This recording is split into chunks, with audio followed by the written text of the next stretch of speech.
বন্ধুরা কেমন আছেন সকলে? আশা করি সকলে ভালো আছেন। আমার চ্যানেলে আপনাদেরকে স্বাগত জানিয়ে আজকে আমি আবার একটি নতুন ভিডিও নিয়ে হাজির হয়েছি। আজকে আমি বলবো বালাজি তিরুপতি মন্দির। এমন কি বা চমৎকার আছে বালাজি তিরুপতি মন্দিরে যা মানুষের কাছে এতই আকর্ষণীয়? এই মন্দিরকে দুনিয়ার সমস্ত ধনী মন্দিরের মধ্যে একটি হিসাবেও মানা হয়। এখানে অবস্থিত বেঙ্কটেশ্বরের মূর্তিকে জীবন্ত মানা হয়। ভক্তরা মনে করেন তাদের সমস্ত সমস্যার সমাধান এখানে এলেই হবে।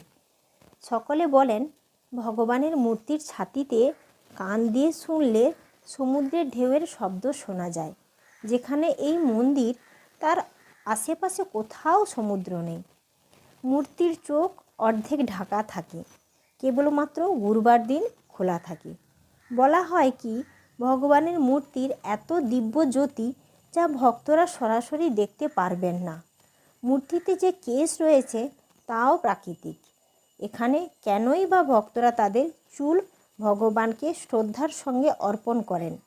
বালাজির অভিষেক এক বিশেষ জল দ্বারা করা হয়। সে জল কোথা থেকে আসে তাও রহস্যজনক। ভগবান বালাজির মূর্তির ঘাম ঝরে, এও এক রহস্য। বালাজির মূর্তিতে চন্দনের লেপ দেওয়া হয়, তখন মূর্তির হৃদয়ে মাতা লক্ষ্মীর রূপ দেখা যায়। তিরুপতি বালাজি মন্দিরের প্রদীপ বিনা তেল বা ঘিয়ের দ্বারা জ্বলে, কখনোই নেভে না। এও এক রহস্য। আজকের ভিডিওতে আমি সেই কথাই বলবো।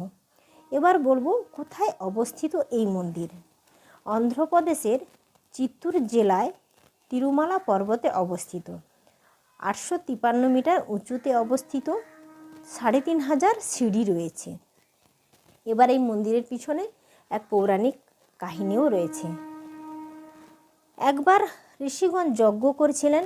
ঋষিগণ গভীর চিন্তায় পড়লেন যে যজ্ঞের ফল ত্রিদেবের ব্রহ্মা, বিষ্ণু, মহেশ্বর এদের মধ্যে কাকে সঁপবেন। এই সমস্যার সমাধান করার জন্যে ঋষি ভৃগু ত্রিদেবের পরীক্ষা করার কথা ভাবলেন।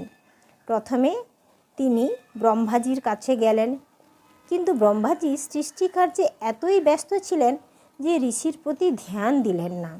এরপর শিবজির কাছে গেলেন, সেখানেও কোনো মনঃপূত উত্তর পেলেন না।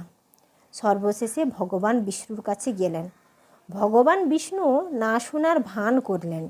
এতে ক্রোধিত হয়ে ঋষিবর ভগবান বিষ্ণু